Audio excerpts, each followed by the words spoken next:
Your strategy is sharp, your people are great, and everyone's working harder than they were 3 years ago. But still, the results aren't what they feel like they should be. Today, let's talk about why and about the tax that your team is paying that nobody is counting. Hey, it's Rachel Cooke, your modern mentor. I'm the founder of Lead Above Noise, where we help teams to work better by design. These days, there is so much invisible gunk in our ways of working, and my job is to help leaders find it and solve it and bring great results back into fashion. If your team or company is working hard and not seeing the results to match, I'd love to help you understand why. Reach out today at leadabovenoise.com/connect and grab a few minutes on my calendar. So early in my career, I'm sure you've heard me drone on about this before, I worked in management for a distribution company. Steel-toed boots, hard hat, all the safety things. We picked, packed, assembled, and shipped packages, all moving down a conveyor all day long. Each morning, the leadership team came together and reviewed the order forecast, the total number of orders that our systems predicted we would need to pick, pack, and ship that day. And that number dictated the total number of bodies and hands required to make it happen. Basic math. If we were short even one person, the system told us immediately. The conveyor would jam, alarms would ring, boxes hit the floor. And if you are picturing that classic I Love Lucy episode, you know, the one where she's shoveling chocolates into her mouth to keep up with the belt, then you've got the idea. Like, less funny, but same energy. Here's what I loved about that workplace, though I didn't always appreciate it at the time. Whether or not things were going well was never up for debate. They either were or they weren't. The alarms and the broken boxes and the jammed belt were the judge. But in most workplaces today, we just don't have that clarity. When knowledge work or service work starts to break down, people just quietly absorb it. We've normalized things like the real work starts at 5 p.m. because we're all stuck in meetings about the work until then. Or we're clear on the priorities on the page, it's just those pesky dozens of requests that come in from senior leaders that it's not okay to say no to distract us. Or goals at the team level are clear, it's just that the goals of one team are gently in conflict with the goals of another, and no one is holding the leaders of those teams accountable to aligning. The work keeps getting done, but nothing beeps, and that's the problem. I continue to hear from senior leaders that the strategy is sound, our talent is top, and we've invested in leadership development, in technology and tools. Our people are working harder than ever. And still, the results feel insufficient, or the people are breaking down, or in some cases, both. We're putting in everything we know to put in, and it's not adding up. These leaders aren't wondering whether their people are struggling. They know they are. The problem is that every explanation they've been handed points at the people. Burnout? Send them to resilience training. Conflict? We need communication skills. Slow delivery? Hold them accountable harder. Change fatigue? Better change management. And those things are all worthwhile, but they're just also insufficient because every single one of them assumes that the fix belongs to the workforce. And I want to talk today about what they're missing, and I call it the invisible tax. Here's how it works. Leaders own the strategy, the vision, the goals, the targets, the priorities. And once those are sharp, the thinking goes, capable people should be able to execute. Sure, there will be complexity, tough targets, some negotiating between peers over resources, hard choices, but that's the work these people were hired to do. And sometimes it's doable, but sometimes it's only doable at a cost that nobody's counting. The overnights, the heroics that get a shout out at the all hands, the turf battles over resources that every team genuinely all needs at the same time. The corners quietly cut on quality because there was no other way to hit the date. The weeks lost waiting on a decision that keeps getting deferred. And sometimes it isn't doable at all. The two priorities that demand the same people at the same time. The target that doesn't survive basic math once you count the hands and the tools actually available. The mandate to experiment boldly with AI, running right alongside the mandate to have zero errors. And wherever a team lands on that spectrum, the thing creating the strain almost always looks small, niggly, unsexy, not the kind of thing that seems worth a leader's attention. So when somebody finally raises it, it gets swatted away. Some version of Do you want me to do your job for you? And eventually people just stop raising them. But the cost of this is enormous, and almost none of it shows up anywhere you'd think to look. The energy burned navigating broken processes, the hours spent relitigating decisions that were never actually made, the exhaustion that follows people home, the risk absorbed to protect a deadline, and all the creativity that we never got to see because it got spent paying the tax instead. Here's the part I most want you to hear. None of this persists because people are lazy or checked out. It persists because tending to these conditions hasn't been named as anyone's job. Think about it. Strategy has an owner, execution has an owner, but the conditions in between, they kind of don't belong to anyone. So they fall to whomever trips over them first, usually someone with zero authority to actually fix it. And things sound completely different at different altitudes. A priority set in a boardroom sounds clear and reasonable. It only becomes a problem down in the implementation, where it joins 17 other priorities, a few surprise requests from other stakeholders, a hiring freeze, a system that doesn't quite do what anyone needs, and 2 peer teams who were told something slightly different. Nobody upstairs is holding all of that at once. So from up there, it seems like everything's fine. And when it does get raised, the response I hear most often is some version of, I know people are stretched. I know it's a lot, but this is what it is. We can't slow down and we can't lower expectations.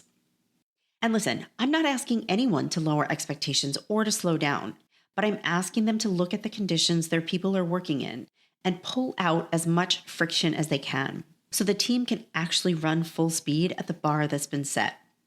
I call this inspecting the work. Because a plant manager would never look at a jammed conveyor and start by asking whether the operator lacks resilience. They'd inspect the machine. Somewhere along the way, we flip that order for knowledge work. When the results slip, we look at our people first.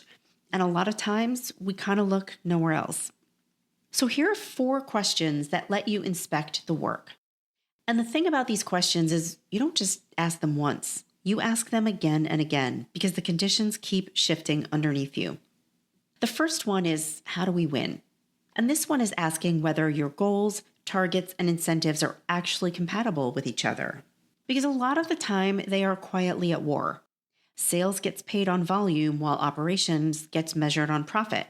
So they pull against each other all day and they both think the other team is being difficult. Or marketing and product build their plans off 2 different revenue numbers. Or a target that gets set simply doesn't survive the math once you count the people available to deliver it. So the instruction here is to lay your goals and incentives side by side and look for where they might contradict. Where are 2 teams being rewarded for opposite behaviors? Where does the target assume resources you don't have? If you find a conflict, you found a tax. And you're the only one who can resolve it because it lives above the people being asked to somehow reconcile it. The next question is, how do we plan? This one asks whether your timelines, skills, and dependencies are grounded in something real. Here's where it may break down. Headcount gets approved, but the deliverable doesn't change to match. A reorg lands, and the delivery date stays exactly where it was, as if nothing happened.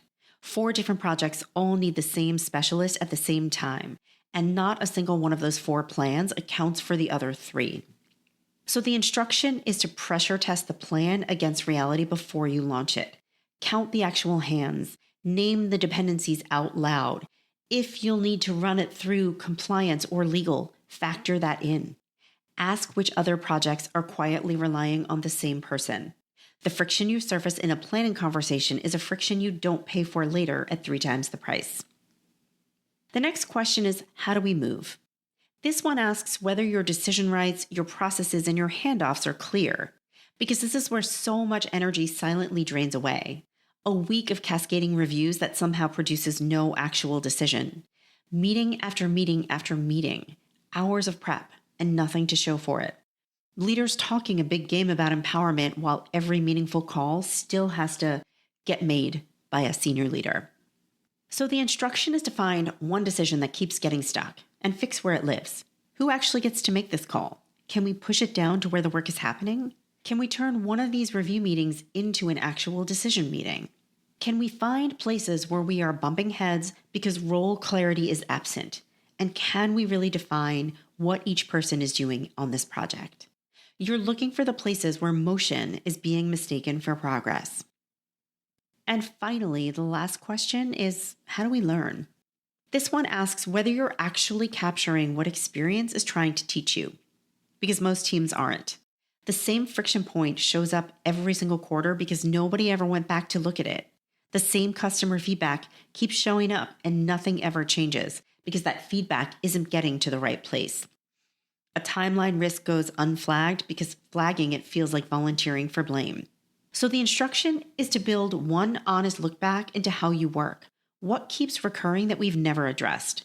What is our experience telling us we keep failing to act on? And critically, is it safe on this team to name a risk early? Because if it isn't, you're not learning. You're just being surprised by the same things on repeat. Further, as you are experimenting, innovating, how are you coming together and sharing that knowledge with each other? Where 17 different people are experimenting with AI, are they coming together and sharing their insights with each other so we can start to build on them? Now, around all four of these areas, how we win, how we plan, how we move, and how we learn, is a fifth. And this is how we make sense of all of it. This is really about how we communicate regularly to make sure that the answers to these questions are being built into action plans. Now, I want to be really clear about something. None of this is an argument against building your people, teaching collaboration, building resilience, holding a high bar. Please do all of that. But while you're at it, ask yourself an honest question. How much of what you're calling collaboration is really just your people adapting to a broken system? How much of the resilience you're celebrating is really just compensating for conditions you could have designed differently? Those skills are real and worth having. And a lot of the time, they're also your team paying the tax with a fake smile. We have a whole discipline for designing the organization, the org chart, the reporting lines, the boxes. What we don't have is a discipline for designing the work that happens inside the boxes. And here's the good news in all of it. Leaders facing something this big and this diffuse understandably want one giant fix, a pill they can swallow. But what actually works looks more like a capsule. You know, the kind packed with hundreds of tiny little granules. 10 minutes spent naming which priority wins this month. One fewer door for incoming requests to come through. One review meeting converted into a decision meeting. One dependency named out loud before two teams find themselves in conflict. None of it needs a budget or a reorg or a program with a fancy name. And over time, it compounds. The conveyor belt had one advantage we've never rebuilt for this kind of work. When something went missing, it told us loudly. Nothing is going to ring an alarm for you here, so you've got to inspect the work. I'd love to hear about the hidden taxes you're finding in your own organization. Shoot me a note at rachel@leadabovenoise.com and tell me what you're inspecting.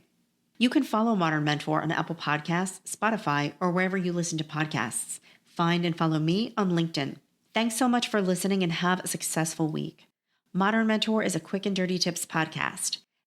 Thanks to the QDT team, audio engineer Dan Faraband, director of podcasts Holly Hutchings, ad operations specialist Morgan Christensen, marketing manager Rebecca Sebastian, podcast associate Maram Elnagib, and our marketing contractor, Nat Hoops.